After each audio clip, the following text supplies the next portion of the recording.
Assalamualaikum warahmatullahi wabarakatuh.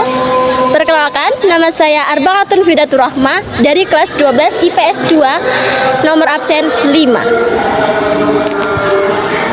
Saya Nurul Fauzia dari kelas 12 IPS 2, nomor absen 19. Saya Ahmad Rona Bibi dari kelas 12 IPS 2, absen 1. Saya Lisa Rizky Pradina dari 12 IPS 2, nomor absen 4. Saya Zini Madinatu Salwa dari kelas 12 IPS 2, nomor absen 31. Guys, di sini saya akan menjelaskan tentang pengembangan potensi sumber daya manusia. Nah, di sini kami mengambil sebuah contoh untuk menjelaskan potensi sumber daya manusia itu apa. Nah, baiklah, di sini saya akan menjelaskan ya. Hai. Sebelum kita memasuki materinya, kita harus tahu apa itu SIG. S. Sistem. I. Informasi. G. Geografis. Nah, di sini saya akan menjelaskan SIG untuk bidang sumber daya manusia. SIG dalam konteks sumber daya manusia dapat merujuk pada teknologi informasi geografis untuk mengelola, menganalisis, dan memvisualisasikan data yang terkait dengan sumber daya manusia yang ada di suatu wilayah tersebut. Oke, di sini saya akan menjelaskan pemanfaatan SIG dalam bidang sumber daya manusia. Pemanfaatan SIG dalam bidang sumber daya manusia melibatkan integrasi informasi geografis dengan data sumber daya manusia untuk meningkatkan pengambilan keputusan dan manajemen stabilitas. Beberapa contoh pemanfaatan SIG dalam bidang sumber daya manusia sebagai berikut. 1. Pemetaan lokasi karyawan. 2. Analisis demografis. 3. Manajemen mobilitas karyawan. 4. Penanganan bencana. 5. Pemetaan potensi sumber daya manusia. Assalamualaikum warahmatullahi wabarakatuh. Di sini saya akan menjelaskan tentang pemanfaatan peta untuk bidang SDM. 1. Pemetaan kompetensi, menyajikan informasi tentang keahlian dan kompetensi karyawan dalam suatu wilayah, memfasilitasi identifikasi kebutuhan pelatihan dan pengembangan. Dan yang kedua ada rekrutmen dan seleksi. Peta dapat membantu dalam merencanakan strategi rekrutmen dengan memvisualisasikan pool bakat di berbagai lokasi, mempermudah proses seleksi. Yang ketiga ada analisis kinerja wilayah, melihat kinerja dengan produktivitas karyawan untuk tingkat regional atau lokasi khusus untuk mendukung evaluasi dan perbaikan strategi SDM. Yang selanjutnya ada pemanfaatan PJ untuk bidang SDM. Dalam bidang sumber daya manusia, penginderaan jauh memiliki beberapa manfaatan seperti 1. Pemantauan kesehatan. Penginderaan jauh dapat membantu kondisi kesehatan masyarakat melalui analisis data kesehatan, pemetaan penyebaran penyakit, dan pemantauan lingkungan. Yang kedua ada pemantauan lingkungan kerja dengan sensor citra satelit udara atau penginderaan jarak jauh dapat memantau kondisi lingkungan kerja termasuk aspek keamanan, kesehatan, dan kenyamanan tempat kerja. Yang ketiga ada penelitian pasar kerja. Data penginderaan jauh dapat digunakan untuk menganalisis pasar kerja termasuk lokasi bisnis, pertumbuhan ekonomi, dan peluang pekerjaan. Sekian, wassalamualaikum warahmatullahi wabarakatuh.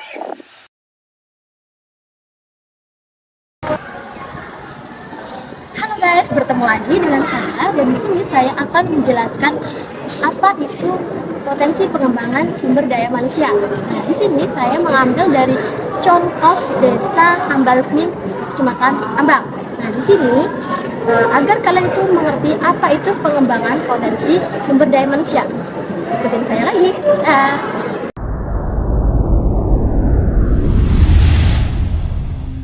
Halo guys, bertemu lagi. Nah, di sini saya akan menjelaskan infografis kependudukan Desa Ambal Resmi. Nah, di sini terdapat sebuah infografis kependudukan Desa Ambal Resmi.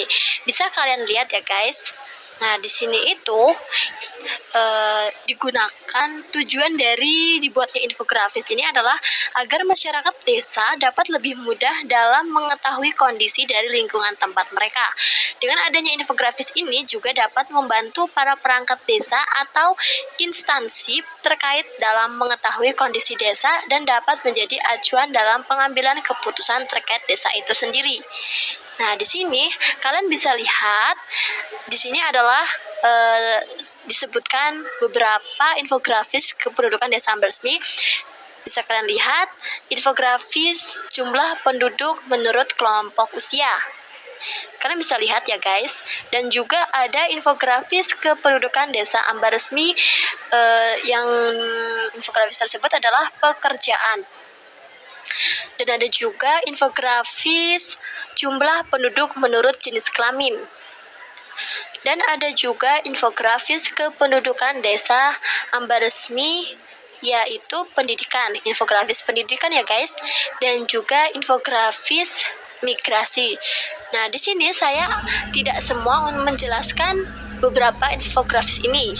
Saya akan menjelaskannya yaitu infografis pendidikan. Di dalam infografis pendidikan ini, sebagian besar desa Ambar Resmi merupakan tamatan SD jika dalam angka ada sebanyak 1.362 jiwa. Wow, banyak banget ya guys. Dan ada pun menurut pekerjaannya, mayoritas penduduk desa Ambar Resmi yang berada di usia produktif bekerja sebagai petani atau pekebun.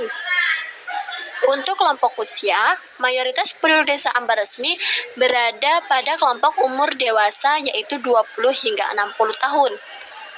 Nah, kalian bisa lihat ya guys, penduduk Ambar Resmi dalam potensi pendidikannya itu sangat rendah ya guys, dibandingkan dengan desa Panjer yang ada di Kebumen.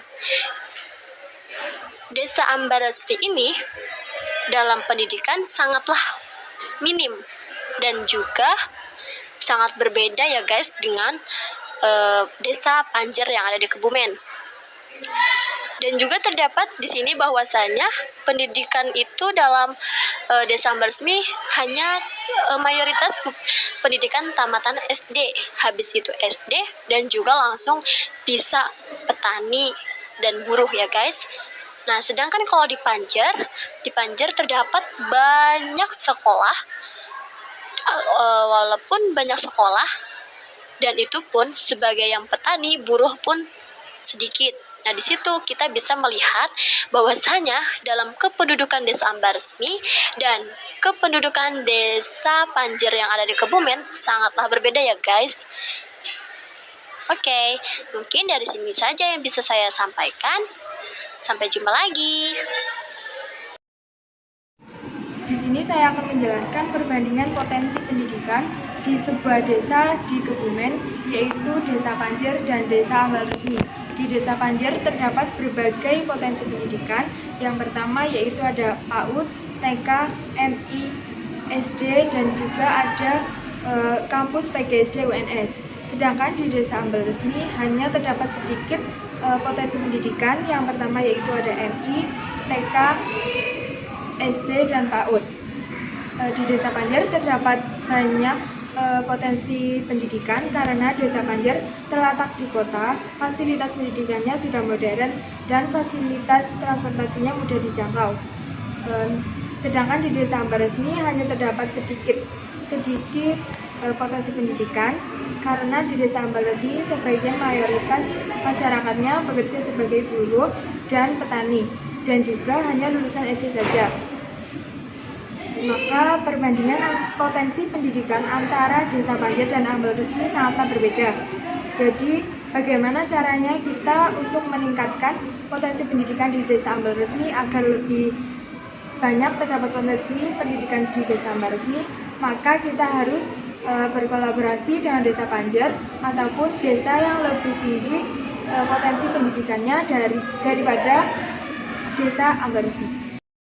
Papua menjadi urutan pertama sebagai provinsi miskin menurut data BPS atau Badan Pusat Statistik dan ditempati urutan pertama oleh Kabupaten Intan Jaya, Papua. Hal ini disebabkan karena aksesibilitas yang sulit jangkau hingga sulit untuk dilakukan percepatan pengentasan kemiskinan. Tak luput dari itu, terdapat Jakarta yang menempati provinsi kaya di Indonesia. Dikarenakan Jakarta yang menjadi pusat kegiatan dan juga aksesibilitasnya yang mudah terjangkau membuat Jakarta menjadi negara kaya di Indonesia. Cara menanggulanginya yaitu dengan menciptakan peluang kerja, meningkatkan kualitas SDM seperti jalur pendidikan, pelatihan, dan pengembangan karir, mengoptimalkan pengolahan serta pemanfaatan sumber daya dan pemerataan pembangunan. Demikian dari apa yang kami presentasikan.